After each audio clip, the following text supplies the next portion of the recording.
Hello, everybody, and welcome to another episode of Doc Who Pod. My name's Jack, and as always, I'm joined by my co-host Bradley Fuller. Bradley, how are you? Oh, I'm pretty good, thanks. How are you? Not bad at all, thank you. Not too bad. A lot better than Josh, who was supposed to be with us this week. Unfortunately, he made us look like right dickheads and lied to you all last week by saying that Josh was going to join us, but he isn't this week, so we pass on his apologies. But feel free to, abuse him in the comments and tell him that he's slacking now. I mean, look, should we demote him to a special guest? Well, I mean, I'm pretty sure there's a rule if you miss even one episode, let alone two episodes back to back, that Yeah, you are demoted to a special guest. So that will yeah. be happening next week if he returns. If he Who actually returns, knows? it could Maybe even he's be a just cameo. disappeared forever. It could even be a cameo, but Yeah. we shall see. But this week we are talking about a double parter, season 3, episode 8 and 9, Human Nature and the Family of Blood. In one word, what are you thinking, Brad? Different. Different. Interesting. I Interesting. couldn't decide between different or exciting. But yeah, one of Ooh. those two. I have two words. What about you? Heartfelt. I feel this was a really Nice. sweet episode. I quite I'll like give this you that. episode, or Yeah. both of them, but before we of course dive in, we are at the point of the podcast where we do Who News. So Bradley, any news on the Who News front? Yes, for once we actually do have a bit of news this week, to be fair. A bit of a shocker, but also not a bit of a shocker. So Mm. I don't know if you've seen it, JP, but obviously we've seen one episode of Shooty Gatwa in his Christmas special. Mhm. Haven't seen any of his season yet, but it's already been announced that his companion Millie Gibson has been dropped. Really? Which is a bit of she's been dropped after one series. Apparently she'll make the odd appearance in the second series, but I don't know how it's going to work. That's to wrap up her storyline. But I mean, it's a bit of a shocker because I don't think it's usually announced that they're dropped. They usually announce they're leaving. Whether it's been a bit over dramatized in the media, I don't know, but that's how it's being run. Obviously, you've seen Rose had two series, Mm. and that's what you've seen so far. So it's not always that they have long stints, but yeah, it's a bit of a surprise. But she's apparently been replaced by another actress called Barada Sethu. Now, do you recognise that name? No, no. I was going to say it's quite a distinct name. But no. Do you want Should to I know know what her? she's in? Go on. Andor. Now, I don't know this, but you probably will. Oh, She's who's in she playing Andor. Andor then? Yeah, no, I really liked Andor. Dinta Kaz. Kaz. Oh my gosh, he plays Kaz. I don't know who that is, but yeah, Oh, that's quite cool actually. I really like that. she's apparently the new companion that will be after Millie Gibson. Yeah, no, I'd rate that. That was yeah, no, I Yeah. mean Andor was, I've got to say, was a breath of fresh air for Star Wars. Yeah, I mean, I I've never heard of her and I've never watched Andor. So, what's your opinions on her as an actress? Oh, she's really good. She played that Yeah. kind of like it was just the thing with Andor. It was kind of like a how I imagine like resistance fighters would have been in like kind of early World War II, like in France and the Czech Republic, Poland, everything like Right. that. It was very dark. You couldn't trust anyone. She was quite a not trusting character, but it was really interesting to see, kind of yeah, like what it's going to be interesting to see what she actually brings to Doctor Who. Really, I mean, like I've not seen Yeah. any of the new Who yet. Like what I said, the new Who. No, no, no, no, no, no, no. Who? Yeah, yeah. This time in 50 years, we're going to be like, oh yeah, no, no, no, no, no, no, no, no, no. Um, but yeah, no, it's going to be interesting to see what she brings to the table. Yeah. It will be interesting. Obviously, we haven't really seen Millie Gibson yet. We've seen her in Christmas special, and I really liked her. Hmm. So was I like Shooty Gatwa, and I think Josh agreed with me when we done the podcast. But yeah, we get to see her do a full season and see what actually happens with her. But yeah, that's the big news this week. Nothing else really to announce, but yeah, that was pretty big. Yeah, and that concludes Who News. Woohoo. So anyway, back to the reason why we're troubling you this week. So season 3, episode 8 and episode 9. It was a very interesting couple of episodes. I'm not gonna lie. I started off. I right at the start, I thought I wasn't going to like this episode. Oh, really? Why? It's just as they come into they kind of like fall into the TARDIS, and I'm like, oh, Yeah, here we go again. Like, and to be honest, I got nothing for the next time trailer apart from there were scarecrows in it. yeah, And yeah. it just straight away, the doctor says, "Oh, did they see your face?" And Martha just instantly goes, "No."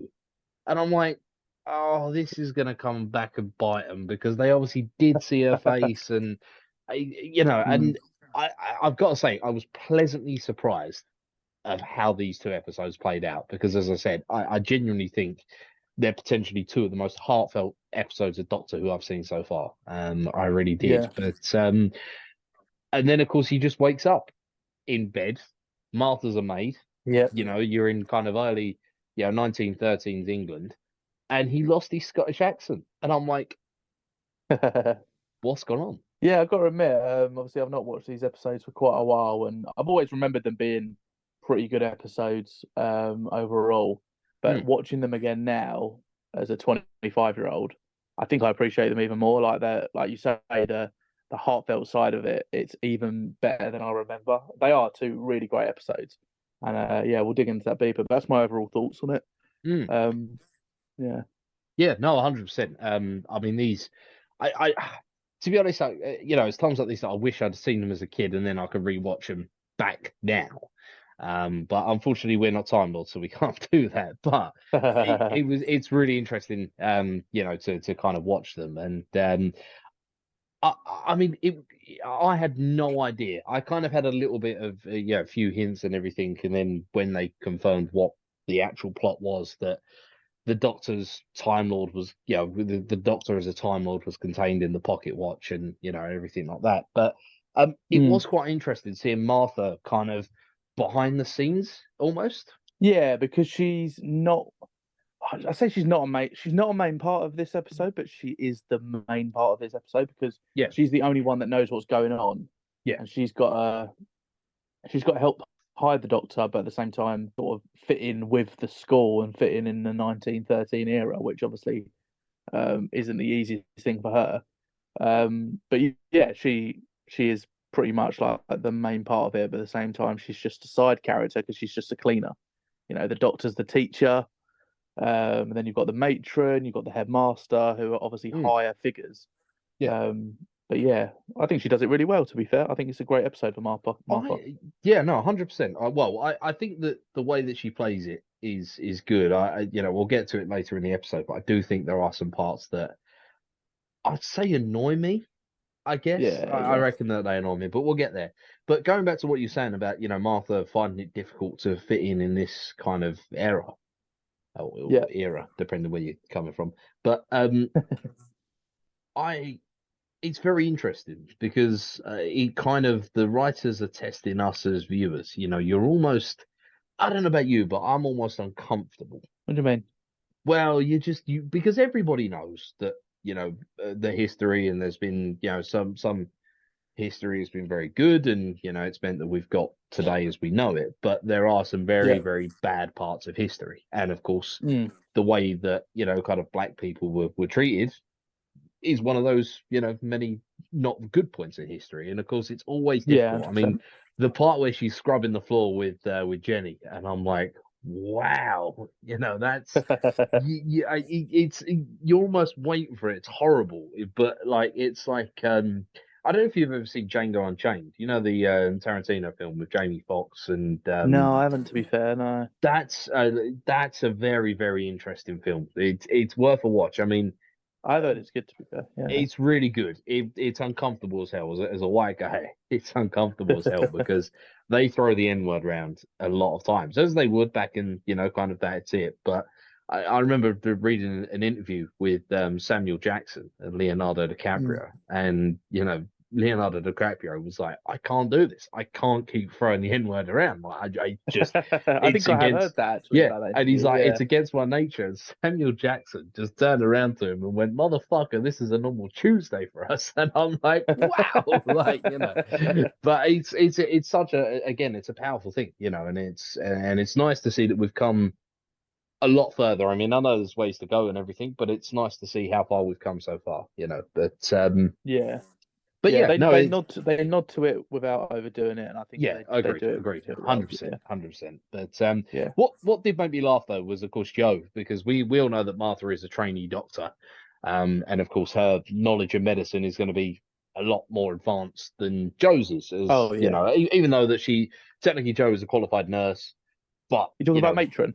well, matron, yeah, I suppose matron. They don't have Yeah, to, you know, um, is that her but name, Joe? yeah, Joe, Was it? I'm sure it Can't was. remember. Yeah, Oh, I'm I sure just it was. always remember as matron, But nurse I know of course something. that you know she's technically qualified and Martha's not, but at the same time, what Martha knows as a trainee is probably yeah, kind of Oh yeah, she's far trained more like than that. 80 years in the future. Yeah, Yeah. exactly. But that was the thing that made me laugh is because of course, you know, when the doctors come after he's fallen down the stairs, which by the way, how hilarious was that? Um, she goes about the heart. She goes about the heart rate, and you know, the doctor's like, "Oh yeah, no, I think I've dreamed that I've got two hearts," and it just makes me laugh because literally a couple of sentences before Joe goes to Martha, she's like, "I know a lot more about medicine than you maid," you know, that kind of thing, Yeah, yeah. and then literally like the next frame proceeds to take the doctor's heart rate over his waistcoat and his shirt.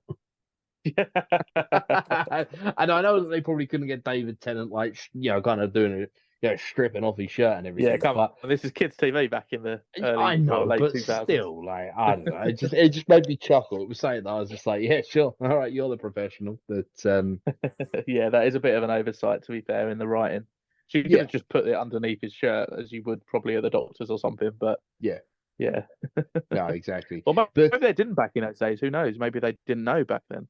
no, that's Maybe it is true. actually quite accurate. Yeah, no, that's true. I suppose we weren't around then, Yeah, so we don't know. yeah. But yeah, and then we get, which is probably my favorite part of the episode. The Hmm. Doctor or no, John Smith, is it? John Smith, not Alfie Smith.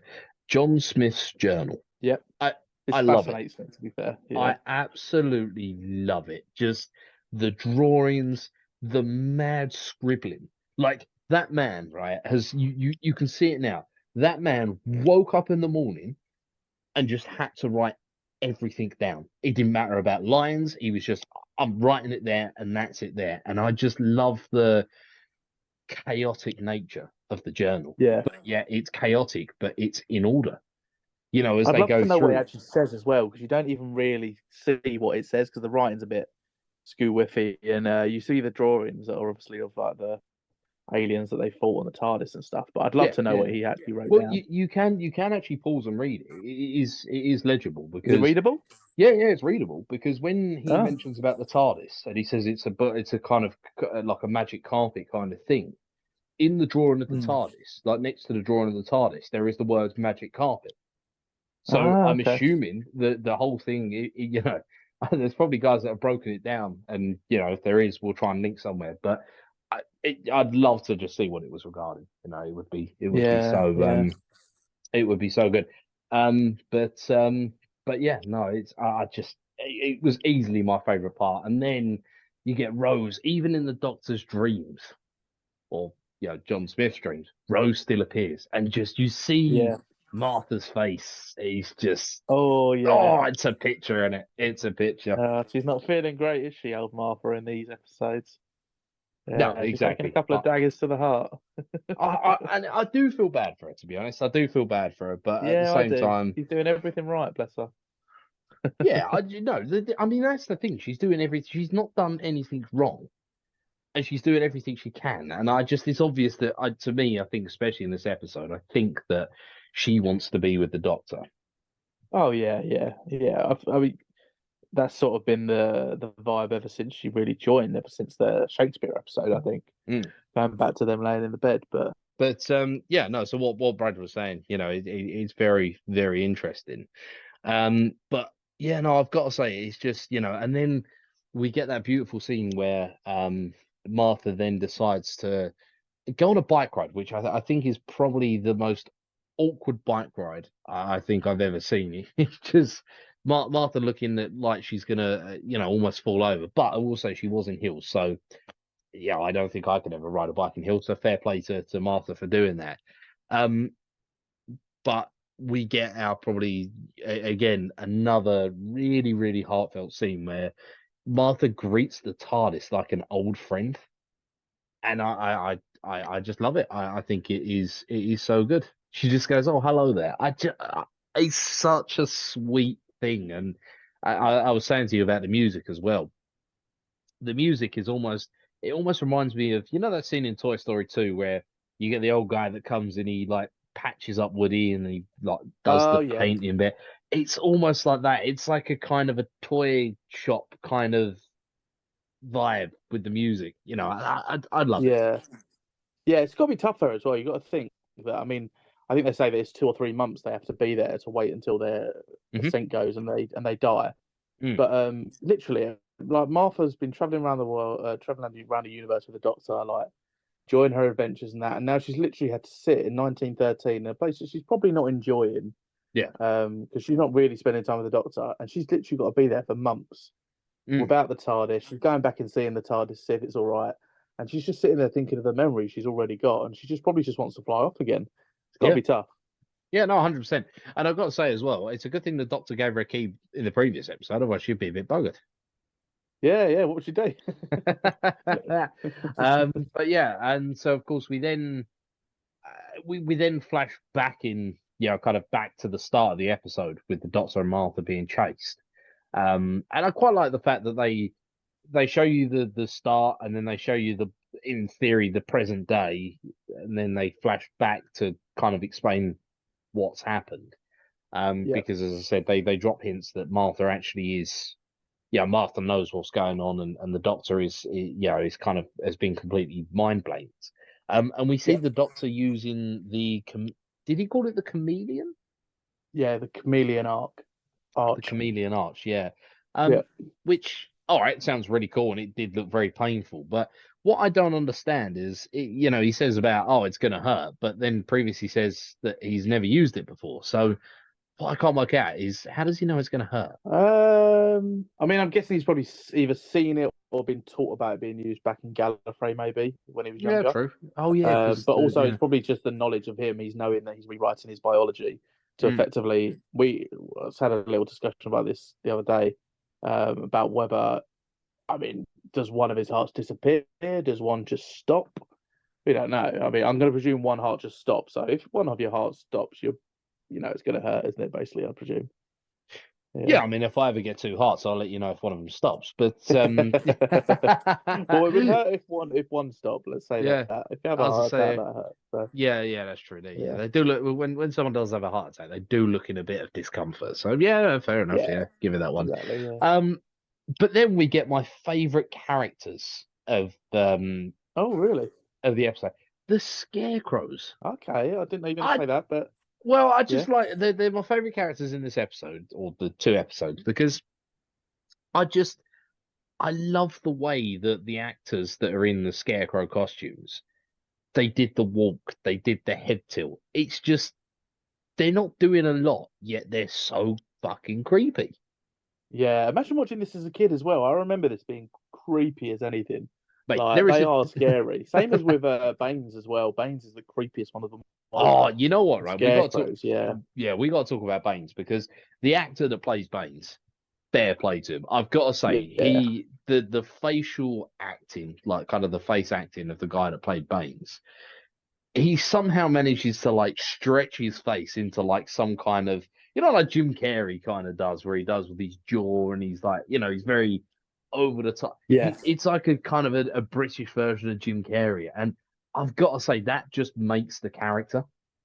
yeah. 100%. He's easily one of the best characters in the episode. I think just because of Yeah. how weird and creepy he is. Oh yeah, hundred Yeah, percent, 100%. But yeah, no, I've got to say, I really, really did. It's just like the smirk and the eyebrows, and like as I said, he just somehow manages to like elongate his face, and I just love it. I think it's good. But the scarecrows though, yeah, they're just they're so simple yet so scary, yeah, and I love how yeah. they've It's managed to make something as simple be terrifying. I mean, that jump scare at the end of episode 8. That I mean, if you'd have watched that as a kid. Yeah, that's pretty yeah. You'd be terrifying. scared. The stitching on the mouths and the eyes as well. The attention to detail on the costumes is brilliant. Yeah. And for a show on limited budget as well, fair play to him. Mm. No, well, exactly. And talking of being on a limited budget, something that really did make me laugh was the piano scene with the Doctor and Joe, Oh where he yeah, throws the cricket ball, and you can tell that they yeah. took multiple takes to smash that piano because It's when they already broken. it's already broken when they drop it, and it's just like for a fact they were stood there and they were like, shit, it didn't break. Quick, hoist it up again and do that. But something that did make me laugh was I'm gonna say it was deliberate, kind of misdirecting because just literally the scene before where they're all firing the machine gun, and he says, "Oh, Yeah, permission to take the kid out for a beating," and then they just showed this bit yeah. of rope, and I was like, "Are they hanging the kid while they beat him?" And I was like, "Oh, it's a piano thing. Fuck for that." I didn't realize that that's what they did in boarding schools back in the early 1910s, but Yeah, that was a bit of a strange one to be fair, but yeah, I guess it's pretty accurate. They would have been beaten if they didn't do what they're told. Yeah, no, exactly, exactly. But yeah, and I've got to say, even though I have been digging Martha, well, we've been digging Martha out for being a bit needy, um, I've got to say, her test with Jenny when Jenny gets, what would you say, taken over, absorbed? What?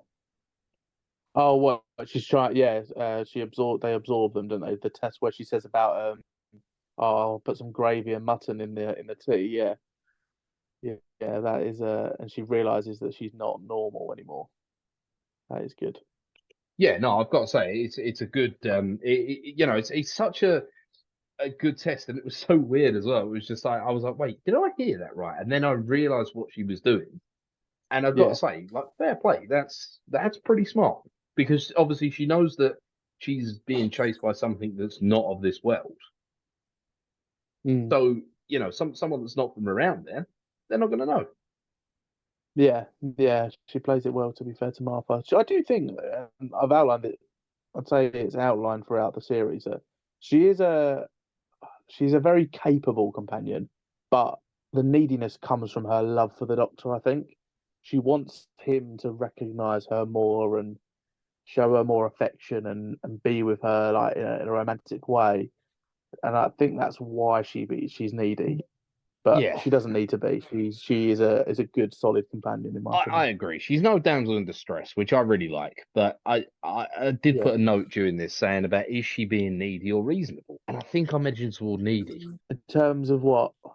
Well, it's just like, the thing is it's like, she goes back and she's like, oh, there was nothing to say about a meteorite. Like when she goes back to the TARDIS, when they see what she thinks is a meteorite, but is actually the spaceship. Yeah. Surely she's been with the Doctor long enough to go. That's unusual. That green light and that meteorite is probably something there. So I should probably go wake the Doctor up. Yeah, especially if she knows what's going on. She knows that they're hunting him. Yeah, Yeah. and that's the problem. I feel like and the bit where at the end of the day, to Martha, I know she's trying to protect the Doctor, but at the end of the day, there's no reason why she should stop the Doctor or John Smith falling in love. I suppose it's Yeah. just that she's being nice. I mean, for me, if anything, it'll help the Doctor pass the time quicker if he's in love. He's Yeah. not going to remember it, which is a very harsh way to say it, Yeah, no, 100% agree. but yeah, I don't know. That was I don't know. It was just something that I just I couldn't work out. And actually, talking of things that worked out as well, you may be able to answer this one. So there's a bit where Hmm. they're when they're in the village dance, and the kid whose name I can't remember, the kid with the pocket watch.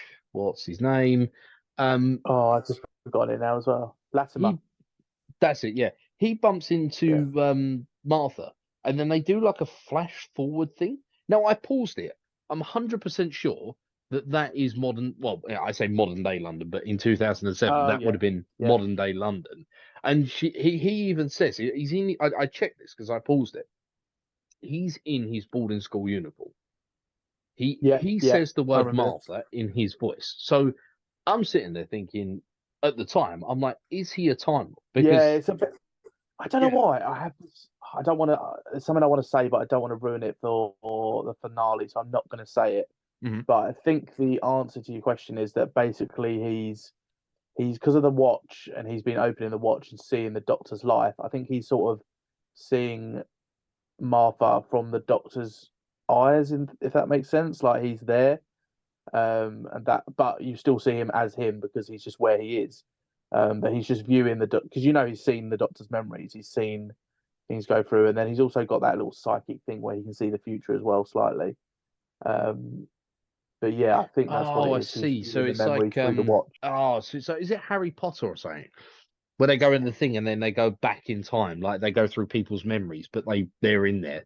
Yeah, basically like that. They're in the position of someone from the memory, and he is Oh, replacing the okay. So it's Doctor. more gotcha. So it's a memory rather than But a time travel bit. what I still don't get about that is I can't think of a memory unless it's one that we just don't see off screen, which it could be, of where Martha's running past and bumps into the Doctor.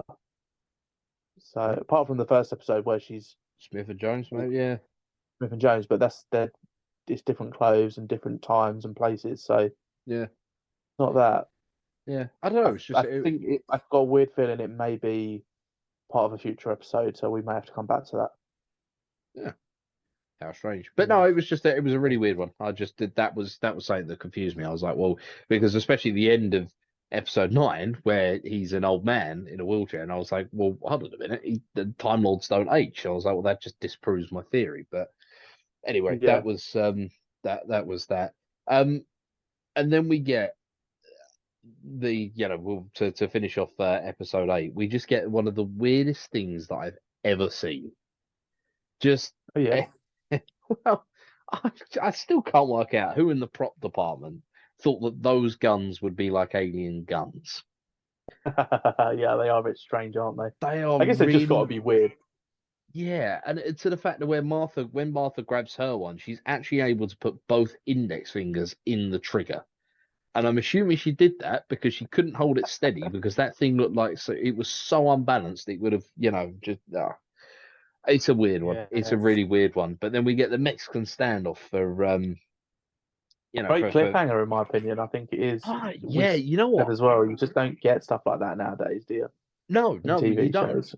You really don't. And to be honest, I'm glad that I watched that back to back because if I'd have had to wait a week for that, that'd have sent me stir crazy because Yeah, that's we should quite maybe we a should do that for a two-part. We should do it as two podcast episodes, and make you wait a week. you know what I'm going to say to that? You do that. Fuck off. Because that is just See how no, we I'm not. felt when we were kids. Yeah, I'm not a fan of that. That's no fun. But no, I love that. And it's just the tension. And I was just like, Martha's dead, lol. Because at the time, let's be real, Martha wasn't going to be the one Yeah, you don't know what's that going to happen. no, I was going to say Martha was not the one that John Smith was going to be saving. I'll tell you that. But Yeah, 100%. yeah, no, it's I don't know. It's just I suppose we should talk about just before kind of we move on to the next episode. I just Yeah. they're just called the family, aren't they? They're never given any names or any. They're just mother, father, Yeah, they're the daughter, family of blood, son. aren't they? Yeah, Yeah. I suppose it was just very appropriate. They were looking for people that they thought would pass as a family kind of thing. You know what I mean? You've got you got who I think is the farmer, but you're not sure who it was. The big guy with the moustache.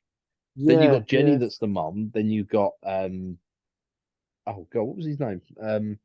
Baines is the Baines, son, that's it, yeah. and the And then little you've got the girl is the little girl with the daughter. red balloon, which, by the way, that red balloon like must have been sellotaped to her hand. That is serious it vibes. It's exactly the same. Oh yeah, like when the bit where they meet up in the park, which is just very weird by the way, but they meet up in like the school grounds when the Oh kid yeah. brings it for the first time, and you just see the red balloon before you see the girl. That just cracked me up. I just got really got Jaws vibes from it. But yeah, Yeah, definitely. again, I think they casted it perfectly. I think they've done a good job. Yeah, 100%. Yeah. But we then move on to, of course, the next episode in the two-parter, which starts off by, of course, finishing the Mexican standoff that was started at the end of episode 8. And I'm not going to lie, right? There was a part where Martha, I genuinely thought Martha was going to say, "Yeah, you can suck my dick." What? Why would she say that? Honest to God, right? I genuinely, she was like, you can, I think she was like, you can stuff it or something like that. And I was like, I thought she was going to say you could suck my dick. Then I was about to say, what in Torchwood is this? But that did make me laugh. But I That's just, the most random thing I've ever heard ever. But wait, yeah, I was like, wait, hold on, what? But yeah, and the funny thing is the family are going, oh, I wouldn't want to risk it because Martha does like a twirly thing. Wouldn't want to risk it. But to be honest, the fact that Martha was trying to hold the gun with two hands and was shaking like a leaf, I'd say there's a strong she's not 60%. shot a gun before, has she? Yeah. Yeah, I mean, like, that's it. But yeah, and then of course it's all very dramatic and everybody flees and for some reason flees back to the school, not to another village. Yeah, that is a bit of a weird one, but I guess they know they've got guns there and they can defend themselves. Yeah, actually, I didn't think of that. Yeah, I suppose if they've got guns there, they're because they've got pretty heavy guns as well. It's not just like they've got like a Mm. small revolver. They've got a full fucking bunch of machine guns. But Yeah, it's late at night as well. You don't want to be running into any scarecrows, do you? yeah, that's true. That's true. But I do like the fact that the doctor is just running through, just ringing a bell, saying we're under attack, we're under attack, and the kids are just like, yeah, okay, I'll grab the rifle. Like, imagine that, like being in school, and you just sat in geography class, and just the head of year comes in and just hands you an AK-47 and is like, right, defend the school. You go Yeah, to imagine. West Block, and you don't let anyone go through there. I know that times have changed, but surely that wasn't a thing in school, was it? Like back in the 90s. No, well, I see you say that, but I don't know if you had the same thing, but I'm pretty sure that was the same bell they used to ring in my primary school when it was lunchtime and you could go in and have your lunch. Yeah, yeah, Did no, you no, get the we same had a thing? yeah, no, we had a similar bell. It was a dinner ladies thing, but I mean, Yeah, like, yeah. I don't know, is that generally what they did in like kind of 1900 school? Is they taught boys how to build a fucking machine gun? Must be. Yeah. Yeah, I'm not gonna lie as well. Like a little further on, the lads aren't bad shots. Yeah, I mean they have been training pretty pretty hard by the sounds of it, so they're ready for a war. They can shoot some Yeah, scarecrows. yeah, but I mean, shooting's difficult. People don't realize how difficult shooting is because Oh like yeah, definitely. so much like there's so many little things. I'm gonna bore everybody with when I used to target shoot, but there's so many little things that can affect where the bullet placement goes. To the point of where you pull the trigger. If you pull it flush, it will go straight, but if you pull it slightly to one side, it's gonna curve like the gun All won't be right, straight. yeah. So small things like that. Like bearing in mind, then you got the adrenaline on top. These are kids. The guns are heavy. Fair play to the Mm, kids. I gotta say, yeah, fair play.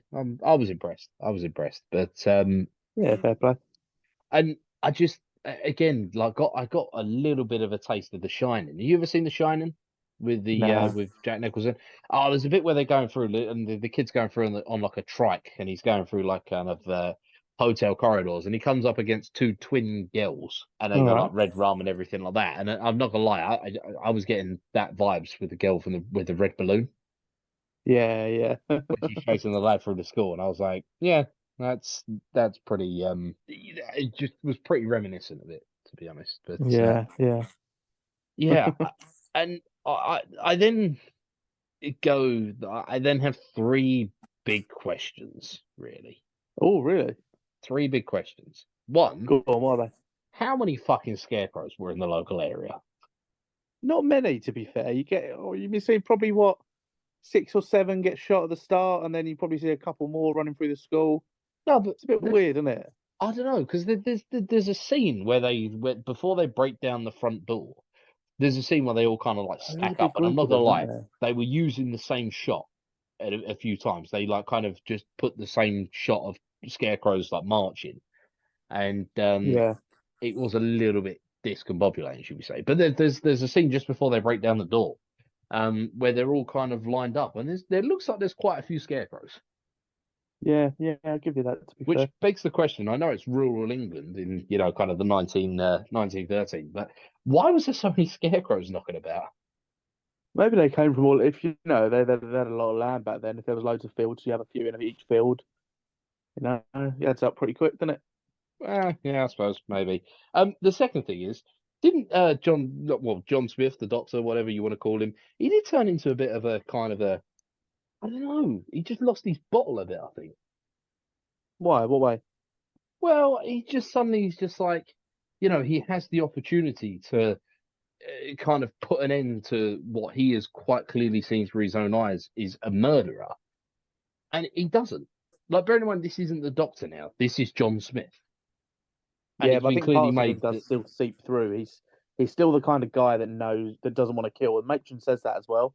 Um, Yeah, she says, you know that like shooting is wrong, killing people is wrong. He's that type of guy. He's a lover, not a fighter.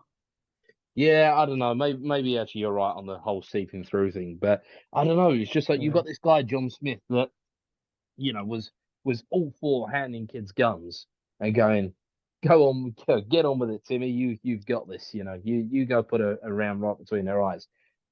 But then at the same time has the opportunity to, kind of end what he has seen, because he saw it, not once but twice with, kind of at the village party, and then of course when the headmaster goes out as well, and then the headmaster, he has the Yeah. opportunity to kill them, and he doesn't even Yeah, but he's just not bother. that guy. He's not that guy to kill someone. Yeah, and it irks me a little bit as well because they've got a very very good defensive position, and then he's just like, yeah, just Yeah. retreat. Why would you give that up? It's just like, I don't He know. don't want to kill him, does he? He wants to. Uh, He wants to save him. but then what's the solution? What do you mean? What's the solution? Well, all right. So let's say the Doctor goes, right. I don't want to kill the scarecrows. I don't want to kill the family. What's his plan then? Just throw Retreat? children at them until they get full up. No, just retreat. He doesn't know what's going on, does he? He's John Smith. Doesn't know what the plan is. He decides he doesn't want to kill anymore. So he's just the other option is to Mm, retreat. concrete running away forever. Uh, he probably could. I don't know. That irks me, to be honest. I think that was against it, and He the then because only then he just said about giving himself up. So that's what he would have done. He would have saved the kids by giving yeah. himself up. But the third question I have, Go on. which I feel like is probably the most important question. Oh God. How in the holiest of fucks did they move the TARDIS? What do you mean? Who? The family and the scarecrows. Did they move it? Yes, it was in a shed that was fucking miles away. The the Yeah. the, the dad goes and says, "Oh, I've tracked her scent, over there." So, all right, you could say that's how they found the TARDIS, even though the Doctor said he'd put the thing it would be hidden. But then they pick up the TARDIS and bring it to the school. I must have missed something there because the only time I remember it being in the shed because that's where they go and they guard Yeah, it. yeah. And then the next time I remember seeing the TARDIS is in the field when the Doctor and Martha are there. Nah, there's a bit where he Don't. stands out there all like hiding in the bush, and they're kind of surrounding the TARDIS, and they're kind of egging John Smith or the Doctor to kind of come and get the TARDIS. And Martha's like, "Look, that's the TARDIS, and that's the magic carpet." Oh, maybe I wasn't watching that bit. I must have missed that bit. But yeah, that is a bit strange to be fair. Maybe the scarecrows picked it up. I mean, it's got to be heavy though, because something Yeah, that's but there was loads of scarecrows, wasn't there? yeah, I still I don't know. Maybe one of them got in and flew it over there. Yeah, maybe. I just Mm. it just I saw That is a it. weird one. I was like, wait a minute, how did they fucking move it? But I don't know. That was just something that kind of a minor plot hole, but that's Yeah, yeah. um. It's at this point I kind of stopped liking John Smith. Why? So we get the idea that he's a bit of a patriot. He's I can't even say the word, a philanthropist. Mm. Wants to grow the children's minds. He even has the conversation in episode 8 where he says to the kid whose name I've forgotten again, where he says about, oh, That's enough. what's that? That's it. What's happening with your grades? And the kid says, oh, I'm top 10 though, and he's like, I know you're better than that. Stop holding yourself back. You're better. So it's Yeah. obvious that he's a caring person, yet he's literally told that the fate of everything is on the line. And he's just like, nah. What do you mean? He's just like, no. What does he do? Well, He's because he ready to doesn't give want to give himself up his up. relation. Yeah, he doesn't want to give up his relationship with Joe, the nurse or the matron. I'm very confused right now. I won't lie. Oh, you literally just watched this today. They're Yeah, having a but they're having he's a happy to give conversation. himself up and hand himself in. No, Why no, does that show he doesn't care? there's a bit before. There's What a does bit he do? before where they're in the house and they're talking, Yeah, and he says that he and he doesn't says want give to. him the watch. No, because before that, just before that, he starts like crying and everything like that, and I'm just like, Yeah, but he's only human. yeah, but he's only known this bird a couple of months. Sorry, girl, lady, couple of months. What's that got to do with it though? I don't get it. Oh, I don't know. I just think I'm like if you were confused. told that the fate of the universe or the world, you were the key to saving everything. Yeah, I know it's difficult, but surely you'd be like, yeah, I'm gonna go along with it. You wouldn't be just point blank. I know eventually he does, but yeah, but you've got your initial thoughts is you don't want to die, so he's gonna be hesitant no matter what. Everyone's instinct is to survive, does so he he's gonna die want to be though? alive rather than die. And then he's processing it in his head, and then he decides, all right, I'll give myself up. Mm, does he I get that; it's die? logical. I don't know. It was at this point I lost. And then we get the flash forwards of John Smith Baby and and the life it would have been or could have been. that. Yeah, Yeah, I like it, but I also just found it cringy. I'm not gonna lie. really. I just yeah, the bit like where he's like elderly and he's laying on the bed like and they've like dressed him up in old man prosthetics and he's just like, oh, the grandkids safe. I'm like, oh, right in the exposition there, But no, I don't know. I get that it was important to show that it was kind of giving him a taste and showing how difficult of a sacrifice it was, but it was a bit Yeah, cringy. Like yeah. you know what it reminded me of? You know What? when you see an action movie, like a stereotypical action movie, like Die Hard or John Wick or something, and you get the Yeah, dead girlfriend in the white background rolling around in the bed sheets, kind of that shot. The right. playful Yeah. kind of thing, just to show that he had a girlfriend and he had feelings. I'm like, God. oh yes, right in there. That's yeah, I don't know that bit kind of it just I don't know, maybe cringe.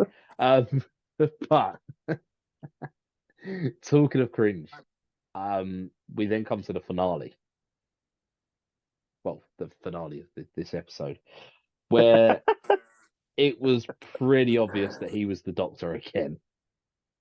Oh yeah, yeah, in a spaceship. Yeah, I did. I wasn't sure. I mean, obviously I was a kid when I watched this originally, so I probably Yeah, didn't notice. But I thought that was yeah. pretty good acting at first. To be fair. Oh, it was bad. Really?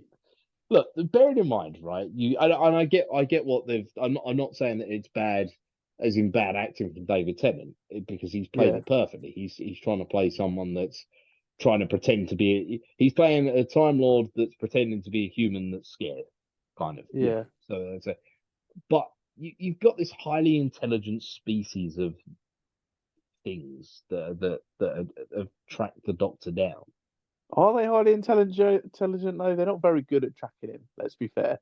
Well, I don't know. I mean, they're pretty They good. just They've keep got a sniffing a watch, and they can never actually find the watch yeah. because the little kid who stole the watch and then thinks he's been given it has been running around the school opening the watch and teasing him with it. They still never find him. Really, they ain't got a clue. Even though they literally know that he's the Doctor at the Mm. end of part one, they still don't go to him. They follow the smell of the watch. Yeah, but then that's because they know that the Time Lord energy isn't there. It's not with the Doctor, it's in the watch. They're only Yeah, but all interested you've in got the to do is energy. get the Doctor, threaten him, and then Martha will literally give them the watch 100%. Yeah, interesting point. Didn't think I, that. I don't think they're very smart at all. I don't know. I would have thought that I know that he said about the pheromones thing and everything like that, and that's why they couldn't smell that he had the things. But Yeah, yeah, I mean, come on, it was pretty obvious that he was for like, right. That's like, for example, say, I don't know, you're in your car or something like that, and someone falls onto the handbrake. Like I'm pretty sure you'd notice that someone pulled off the handbrake. yeah.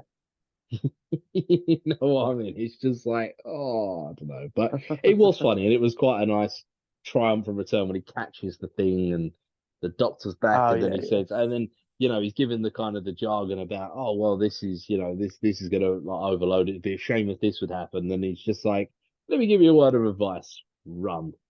I love it.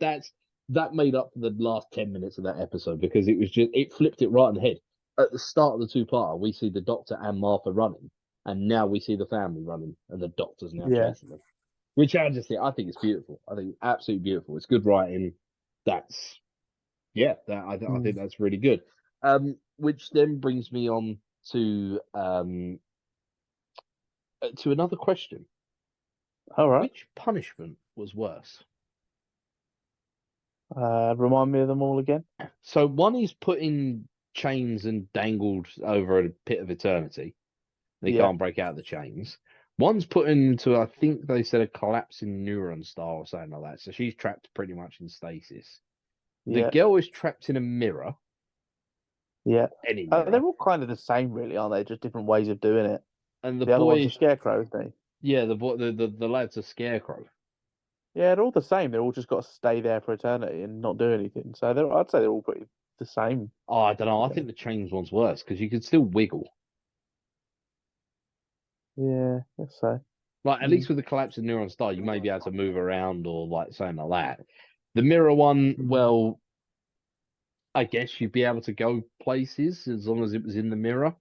And I don't think the scarecrow could acknowledge what was going on. Yeah. So I'd say the chains one. Yeah, but then again, maybe if the scarecrow one could acknowledge, like, it was still conscious, like in a coma, they could still work out its surroundings. That would be horrible as well. Like, imagine just hanging there the entire time. That must be the most boring thing in the world. Yeah, true. And then of course we come to the little the conclusion of the two-parter. So the Doctor actually goes back to Joe and says about Joe. It's really bugging me. I'm not going to lie. It's bugged me throughout this podcast that you've called her Joe. I don't know why. She said to call her Joe. Yeah, but we've known her for 2 months. Nobody ever calls her Joe. I'm still not even convinced her name's Joe for some reason. Sure. It's going to be well annoying if it's not, because you've done the whole podcast calling her Joe. Right, carry on talking about the Doctor and the matron. I'm just going to quickly Google. But what do you mean? There's nothing else to say about her because she's not Joe. Even I'm googling now because I really want to find out. I want to know who it is. Yeah, her name's Joan, and she says, "Call me Joe." Fucking knew it. Joan, I think. Yeah, it's Joan, no, not Joe. I thought she said Joe. No, it's Joan. I swear she said, she was like, "Oh, my name's Joan, but you can call me Joe. Like, we've known each other for 2 months. You can call me Joe." I'm gonna have to go back and check that, but I'm on Fandom, and main characters are listed as John, Joan, Martha, and Tim. Yeah. So I think you've just spent a whole podcast calling someone Joe instead of Joan. I swear she said Joe. But anyway, so the Doctor actually asked her to be her companion, which begs the question: was he just going to sack off Martha there and then? Nah, I'd take them both. Take them both. What, like Mickey and Yeah. Rose? Or what was the other guy? Yeah, that was exactly. there with Rose, the one that ended up like dissected on Adam. TV or something. That's it. Yeah. Yeah, he was well annoying before. Yeah. Yeah. But like, she absolutely slaps him down in the best way possible. Where she's just like, yeah. So has anybody died? Doctor's like, yeah. Oh shit! All of them. I'm just there pointing at the TV, going, "Ha, got him!" You know. Which, yeah, I guess. But then, you know, the old saying, you know, you can't make an omelette without breaking a few eggs. True. You know, it's great. The greater good and everything like that. But yeah, I don't know. It was just quite an interesting thing. And then the Doctor, as said, you know, the Doctor obviously parked the TARDIS away from the house, told Martha to wait by the TARDIS, so Martha couldn't hear what he was saying to the matron. Yeah, They came back like nothing else. Oh, I'm just saying bye. No, yeah, all good. Don't worry about it. You know. Martha knows what's going on though. I think so too, because I mean she's seen them for 2 and a bit months, hasn't she? Really? Exactly. Yeah. Yeah. So yeah, I don't know. I do feel sorry for Martha. I feel like we're watching Love Island, but back in 2007. But the final bit, which I think is probably the most important and the most heartfelt bit as well for this episode, is Timothy when he gives him the Yep. pocket watch, and then it cuts to the flash forward that we had earlier in the episode where they're both serving in World War I, and he says 1 minute passed, and then miraculously dodges an incoming shell, and the doctor saved him. And I just think that I mean, I was saying to you when we was watching the first episode that I don't like watching things that are set pre-world, like kind of the year or 2 years before World War I and World War II, because it's just horrible. That's such a horrible feeling knowing that the world is going to tits like the next year. Yeah, but it's history, isn't it? You Well, can't it's change history, it. yeah, don't get me wrong, but I just like, I feel sorry for those lads, like the head teacher, because you know shit's gonna get real bad for them, and I feel really bad for them, but The teacher's dead. well, yeah, the head teacher's dead, I suppose, but yeah, I don't know, I just feel really bad, and it was so nice because World War One was such a brutal conflict that it was Yeah. nice that the doctor could make a difference, but and then we get that lovely just bit where they're at the kind of memorial. And he's in the Yeah, it wheelchair with wraps the the whole pocket watch, two-parter and off he sees, brilliantly. yeah, he sees the doctor and Martha there with the poppy, and it's just such a sweet thing that the doctor could have gone anywhere in the world to pay remembrance, Yeah. It but he only took chose him them. 5 minutes though. It's he's got all the time in the world. It's good that he took Yeah, five but minutes out to go and do that. I like yeah, it. it's the effort though. It's the effort. But something we did work out though, because we actually paused to have a look because he's got like a row of medals on him. Yeah. And some of those medals were from World War II as well. So it was obvious that Timothy got a bit of a taste for the blood. And he decided to kind of fight and serve after, which Yeah, the only thing I would say about that is, I mean, we're saying he was 16 we said roughly 16 in 1913. That would have then yeah. made him late 40s, maybe around 50 by the time World War Two. Yeah, I mean he could have taken a Is he more then too se old to serve in World War Two? I don't know. Well, I mean, my great Guess great not. great granddad, I think he was mid-40s or something like that. But he'd been in the army Yeah, since like 1920s, so he'd been, yeah, he was kind of in a more senior role, if that makes sense. yeah, yeah. Yeah, maybe he Um, played a senior role in, maybe he wasn't actually out on the front line in yeah, World War it could have Two. been, could have been. Yeah, maybe that's why the doctor didn't have to intervene or something. But who knows? But Yeah, it was such a sweet ending. I really, yeah, really brilliant. liked it. But yeah, Yeah, so that is it. And of course, we then see the next time trailer, which I'm gassed for, man. I'm gassed. yeah. This has been I, your whole Easter egg for the last two seasons. So yeah, it has. Yeah, yeah. This is it. It's all coming together. No, I'm not gonna lie. yeah, There is a very, as I said, when we started doing this podcast, there's a few things that I know about Doctor Who, and Weeping Angels is one, and that Weeping yeah, Angels is good. And yeah. Next up, I mean, I got to say, this two-parter that we've just seen is probably from the rewatch my favourite two episodes so far. nice. Um, oh, they're just brilliant. Like those two episodes have been so good to watch again. And I got to say as well, someone I want to give a shout out to David Tennant for these two episodes because probably some of his best acting as well. Because his acting is good from playing the Doctor, but to then act as well, to then play a human without being himself. Obviously, he's human. He plays such a good part in this, and his acting I think is just brilliant from start to finish. So yeah, fair play to him on that. Yeah, no, 100%. It is the fact that he's playing one character, playing two characters.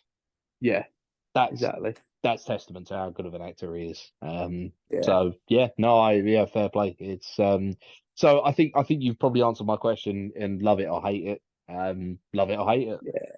Gotta be love it, obviously. Yeah, Yeah, yeah, yeah. 100%. Favorite two-parter. Yeah, Favorite two episodes. I'm with you on that and the love it. I wouldn't say it was my favorite two-parter. I still like Satan Pit. You know what I'm saying? Um, They are a good two-parter, but I think but this one's mate, it's up there. more better on the rewatch. It's a close second. It is a close second. Even though there's a few things that irk me, but overall, it's Yeah. just as I said at the start, it's just such a heartfelt couple of episodes. You know, really, Yeah. it's put together with love. Yeah, definitely. But Very emotional. yeah. So on that note, I think that's everything. Unless there's anything further you got to say. No, nothing else, I don't think.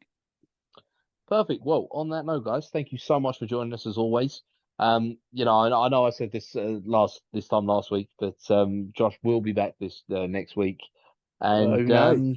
yeah. And in the meantime, don't blink, and we will see you next week. Hey, adios, amigos. Bye, guys.